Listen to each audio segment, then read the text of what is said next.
In the name of God, the compassionate, the merciful. Assalamu alaikum wa rahmatullahi wa barakatuh. May peace and mercy and blessing of Allah be upon all of the people who seek for the truth and like to find the reality. We were talking about a claim against the glorious Prophet of Islam, a lie about him that he has massacred all of the men from one Jewish tribe which was called banighorayzah in Medina. And we made research about the first resource or resources, the first narrators, chain of narrators, and the story itself, which seems not reasonable and not reliable, and also about the stand and reaction of Muslim scholars, narrators, historians, and biographers against the author and against the narrators and against the story. And also about the jurists of Islam and how they relied on this or they did not rely, and say nobody had relied on such as this incident as a resource of lawmaking and legislation, and Muslims they are not following this way in reaction and treatment with prisoners of war. And in this part we are tracing back this issue in early myths of Jews, and we find the similar story in very old myths of Jews, like what happened in the year 73 in Jerusalem after a riot from Jews against Romans. When Romans were fighting against them, so some of the warriors of Jews in one of the castles, which was called a castle of a rock in Masada, and they were killed there or massacred there. After they were surrounded, they were massacred. So these people were zealots or extremists. Masada. In Masada, this story happened. Some of them only were able to flee to the south, and maybe some of the Jews of Medina are descendants of these people. So there is a mistake happened here. The story which was about early Jews in the time of Jesus Christ or after him 73 is mixed with the story of Jews in Medina. And they have narrated it to other generations of them. And somebody who was attendant in the event of Masada narrated it. Flavius Josephus was an official in Rome, and he was hiding his origin, which was from Jews, so he is the narrator.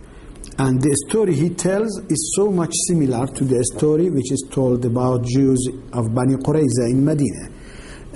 First of all, he talks about their resistance towards forces like Alexander. And Alexander had killed 800 Jews and killed them in front of their wives and children.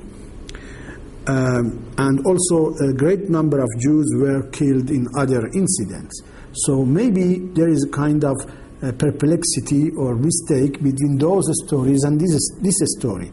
The people who are killed in the event of Masada are counted sometimes about 960 and sometimes about 600. All of them were from revolutionary Jews.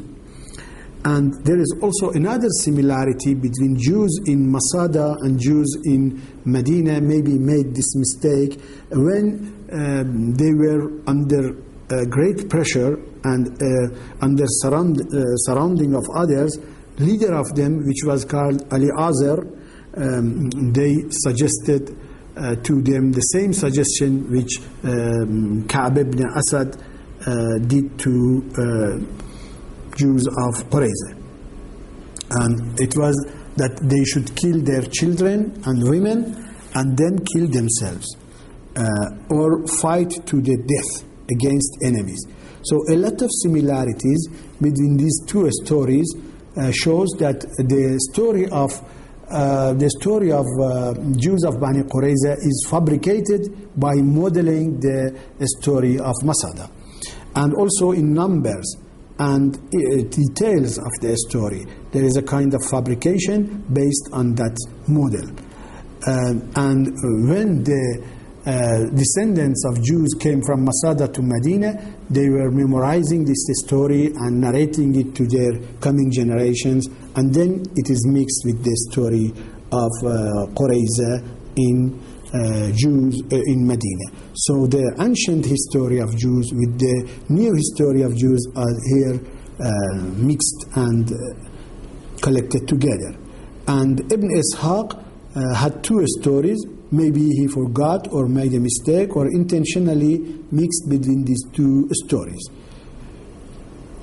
So this is one of the controversial issues in the conduct of glorious prophet, and especially Orientalists and Jews amongst the Orientalists. They have a great interest in making a kind of exaggeration about it. But some of the writers and researchers of our time, like Walid Arafat, they don't accept the narration of Ibn Ishaq and say that this story is coming from many centuries before Islam.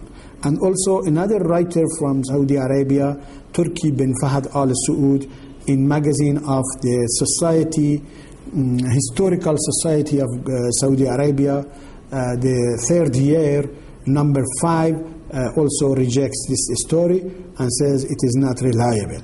Also, this story is discussed in one of the conferences, international conferences on Islamic history, and on the collection of articles is published. Fahad bin Turki says in the introduction of that collection of articles that the so-called event of Bani Qurayza is so sensitive for Orientalists.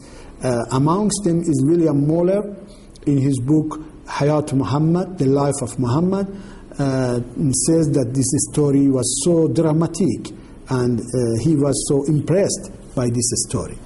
And the base of this story is narration of Ibn Ishaq, which needs to a lot of thinking and review.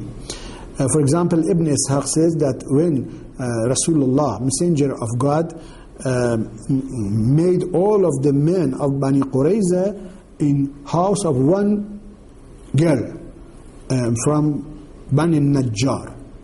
How it is possible? 900 people are jailed in one house, one small house, and we know that houses in Medina were only rooms. One room, one small room was a house. It was not a house like this time with different partitions and departments. And also says that they digged a hole inside Medina. So if they were there in their village, why they brought them here? They should kill them there. And also the number is not stable. Some of them say 600, some of them say 700, some of them say 800, up to 900. And how they are killed, also the narrations are different in this regard. Ibn Hisham says that from the morning to the evening, the glorious prophet was killing them. It is mentioned in Ibn Hisham, Research and Investigation by Abdul Rauf Saad, printed by Dar al-Jil, 1411. Volume 4, the pages 200, 201. Also, Barakat Ahmad, another researcher, says that if the glorious prophet wanted to kill them, why he did not kill them in their castle and brought them to the center of Medina, which was so small and crowded, and they don't have enough place for it. Why he did not do it there? And another question, did not they have another dig in Medina? Why they did not throw them in those digs for Khandaq, Battle of Khandaq? So why they digged another hole for them? That's another question. So you can find it in his book Barakat Ahmad, Muhammad and the Jews, printed, published in New Delhi, pages pages 84 and 85. So a lot of researchers made doubt and investigations and questions about it, and none of them has accepted their story as it is narrated by their enemies. Thank you very much, and we hope you stay with us in coming researches and discussions. Assalamu alaikum wa rahmatullahi wa barakatuh.